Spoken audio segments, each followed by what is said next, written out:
Legendary Lords are the stars of the show when it comes to Warhammer 2. Where you start a campaign and who you start with are kind of a big deal when you're planning your next world conquest. Without the right combination, there's a very good chance it won't run you more than a handful of turns.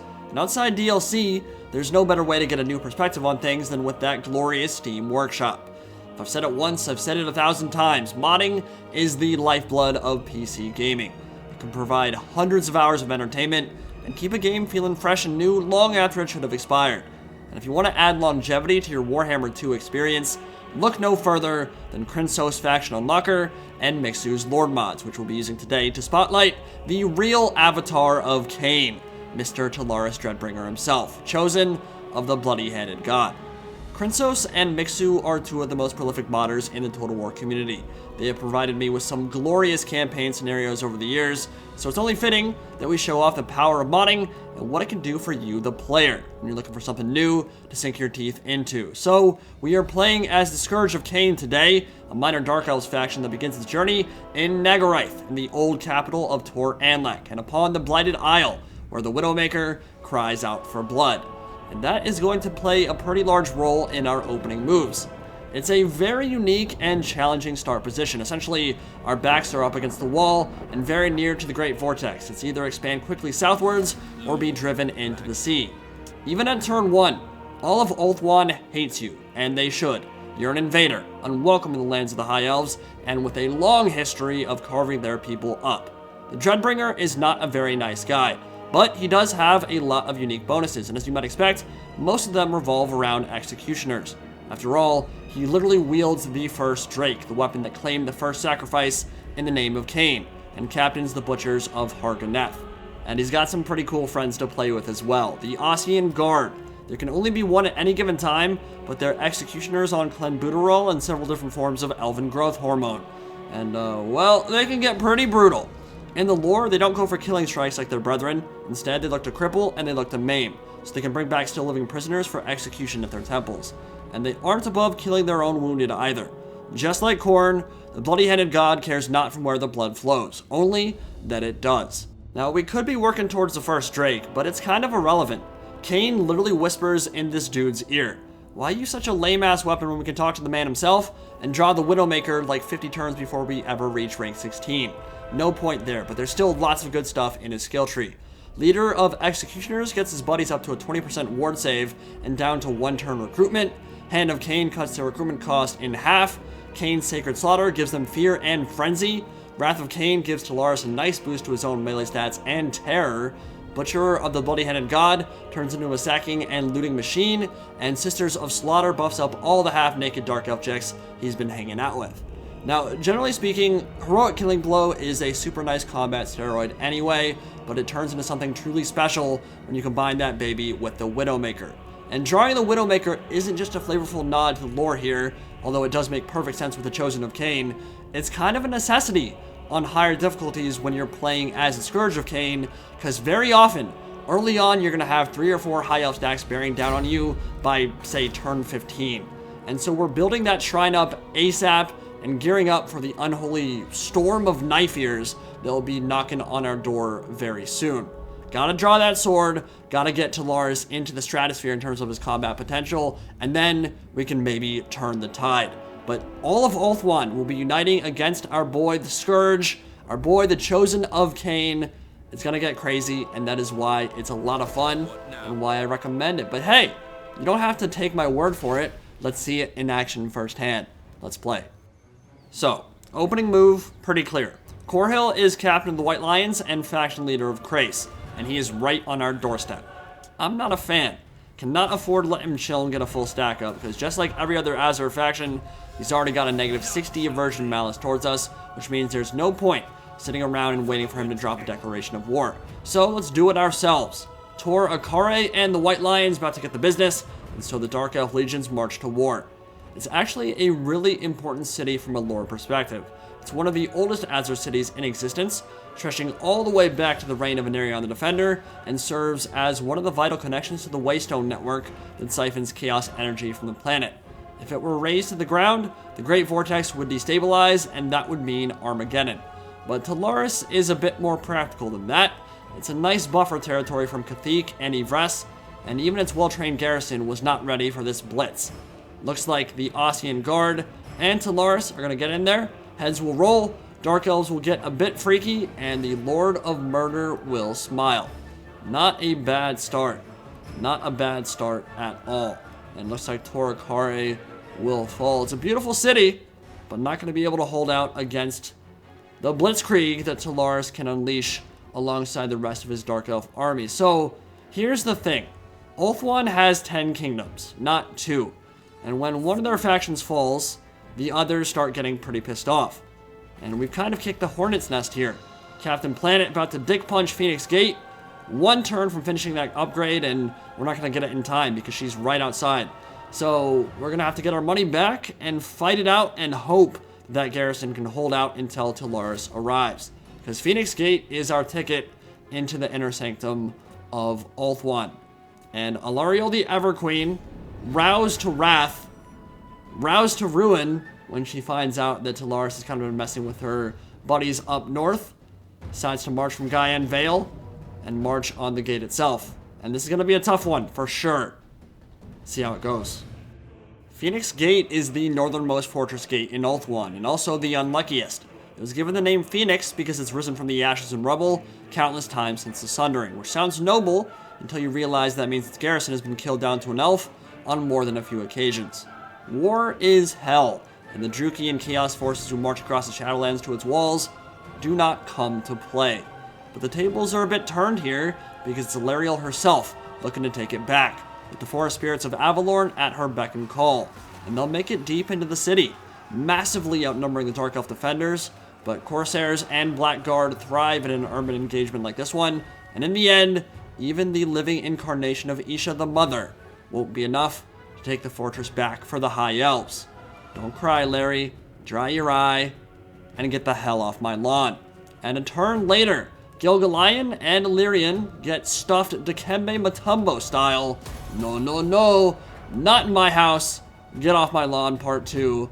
And they're also going to get sent back to the Shadow Realm and put in timeout as the rest of the High Elves continue to throw stack after stack towards Tullaris Dreadbringer and the Scourge of Khaine. But Tyrion just showed up, hyper aggressive and super pissed off after watching his waifu get tombstoned. He is within striking distance of his ancestors' one-time capital, Tor Anlec, and this will make for a very interesting matchup. Tullaris has armies that hit incredibly hard from long range and in melee, with that emphasis on shades and executioners, but his armies are glass, and that's the big problem. We're only fighting High Elf factions, and what are High Elves known for? Their missile play. What can executioners and shades not deal with very well? Missile play. They get shredded from downtown because neither have a missile block chance. So, with all that pressure being put on our borders, we now have but one choice. We must face Long Dark of the Widowmaker. Draw the sword and let the darkness consume you. 450 AP damage, plus 25 melee attack, magical damage, 20% ward save, unbreakable, and a nasty-ass vortex that can insta-jib entire regiments of enemy infantry. It's hard to go wrong when you combine that with this innate AP and bonus versus infantry. Tullaris is about to become a god amongst mortals. Just have to wait 1 turn for it to actually arrive on his lap, and then we can maybe kill Tyrion and go on the offensive. We've been playing defensively this entire time, but the only way you can actually win the campaign is if you actually conquer territory and delete factions. So we'll have to go aggressive soon. Okay, this is hilarious. Tyrion thinks that he can stroll into Tor Anlec and run the place. He thinks that he owns Ulthuan. Problem is, he's very, very mistaken because Tullaris Dreadbringer just drew the Widowmaker. He is the Avatar of Khaine, and he's about to put a mollywop in on anyone who gets in his way. So Tyrion, trying to be a sneaky little boy, is hanging out right here and went into ambush stance. And I'm like, I don't care. I'm the Widowmaker, man. So what we're going to do is trigger that ambush and fight it out. And I think Tullaris is about to rack up a pretty absurd amount of kills. Let's see if the ambush even works. Moving.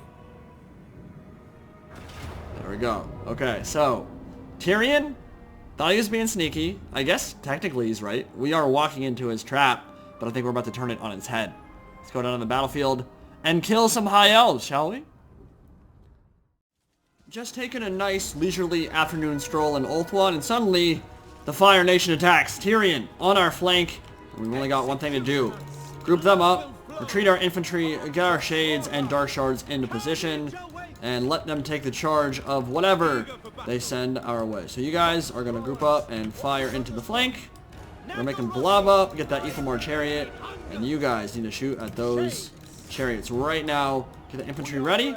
Now, one thing I've noticed, and I've probably already said it, but the AI loves murdering your Ossian Guard. You get in range, and they're just going to shoot at you non-stop, and it's going to hurt. We're going to shoot them dead. Okay.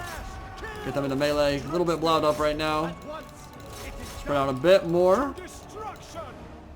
Get you guys around here, and fire into the flank. Once they get a little bit more blobbed up, I'm going to unleash this thing. Yeah. Do it right now. Do it right now. It's so brutal. That vortex from the Sword of Khaine is just absolutely disgusting. Already 100 kills, and it's going to be even more than that in just a few seconds. Look at that. They're literally chasing down my poor Ossian Guard. Look how they massacred my boys. Leave me alone. Like, it makes it so hard to use these guys against the High Elves because they know, like, that's the unit out of all the units that I want to kill. Which is good on the AI for doing that, but it's still really obnoxious. Like, really, really obnoxious. Are these all archers? Yeah, let's go charge them. And you guys can fire in there. Shades, some pressure, get into the back. Ossian Guard can finally maybe commit. Man, look at that. It took only a couple seconds. That is the one issue with Executioners. Total War Warhammer 2 when you're playing against the High Elves. They just want to shoot them, and you don't have, I mean, you have decent armor. You don't have a missile block chance, and that can hurt. I think he's murdering Tyrion right now. Oh, Tyra. How about you murder Tyrion? Both of you have wielded the Widowmaker, although in this universe Tyrion has not. But that should go the way of Tullaris pretty quick. Look at that! Oh my god, it was like 2 attacks, and he's already down to half. Gonna be even worse than that in just a few seconds. So juicy, so glorious. Keep shooting, you guys. Oh, I thought I was on multi-shot round. I think we're gonna win this one. What do you guys think? Yeah, I mean, look at that. 138 kills. Routed Tyrion in about 5 attacks. Get him in. Where my Ossian Guard at? You guys gonna get some kills this game? Go on. It's your time to shine now. There we go. I mean, he's gonna rout. Like, when you have 900 weapon strength and bonus versus infantry and magical attacks, 100 melee attack, you will not be losing any duels. Period. I don't care if you're up against Kolek. I don't care if you're up against Tyrion. I don't care if you're up against Archaon. It's gonna be brutal when the Avatar of Khaine gets his hands on you. And I think he's demonstrating that pretty nicely right now. Let's kill that noble and put the nail in the coffin for the High Elves here. We're about to get the Vortex back too. 157 kills. Only been in the battle for a couple minutes. Nice thing about Shades, we can put them in melee too. Ethelmore Chariot gonna go down once they get stuck in. And this is about to be mass rout for the High Elves of Khaine. Woo! So yeah, Tyrion can get aggressive all he wants. He can move on Tor Anlec, he can do all that good stuff, but at the end of the day, once you draw the Widowmaker, at least on the battlefield, things get really hard for your opponents. On the campaign map, of course, you'll be dealing with some public order issues. There will be plenty of other things to worry about. But on the battlefield itself, you will be a true god amongst mortals. It's always fun. Run them down, show them no mercy.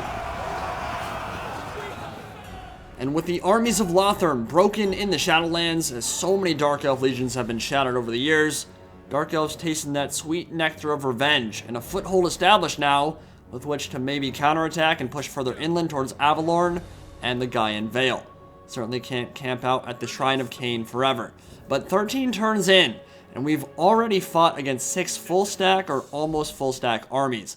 And they aren't just sitting back, they're actually attacking. They aren't just camping in their provinces, they're getting up in our face, aggressive, they're getting mean, and they really want us dead. And that's fun. In my opinion anyway, it makes for some pretty damn compelling gameplay, because you get to balance out the feeling of being a god of battle once you draw the Widowmaker, with the fact that you're getting quadruple teamed by armies that are actually good at countering what you try to bring to the field. Ossian Guard really do get focus fired into oblivion if you aren't careful. Literally, as soon as you put them into range, it doesn't matter what they're shooting at, the entire army will start focus firing on those Ossian Guard, And Shades also have a pretty rough time against mass archers from the High Elves because they simply outrange you by 50. Now, if you don't like fighting the High Elves, this probably won't be the campaign for you. It's true for any faction, really, whether you're playing Noctilus or Cetra. But once you land forces on Ulthuan and capture a city, you're in it for the long haul, because those wars with the High Elves can get brutal and they drag on forever. But it's challenging, and it's fun, and it's different. The star position is a very unique one, and Tullaris is but one of the many choices available in Mixer's Lord mods. And combine that with Crinso's Faction Unlocker, and there's some really amazing and really high quality gameplay waiting for you on the other end. If you've never given mods a shot, seriously, do not be afraid. They are easy to use, and they're easy to enable through the Steam Workshop and Mod Manager. And honestly, they just breathe new life into games by adding content and variety that we wouldn't otherwise have access to. Full mod list will be in the pinned comment. Hope you guys enjoyed this look at the Scourge of Khaine. And if you want to see more like this one, make sure to like it and support it, and tell me what other mods, lords, and star positions you want me to talk about. Gorok and Oxyotl and a bunch of others are all in Mixer's Lord mods. There's some really good ones, definitely worth checking out and maybe making videos about as well. So let me know. I'll see you all in the next video. Indie Pride, signing out for now. Have a good one, guys.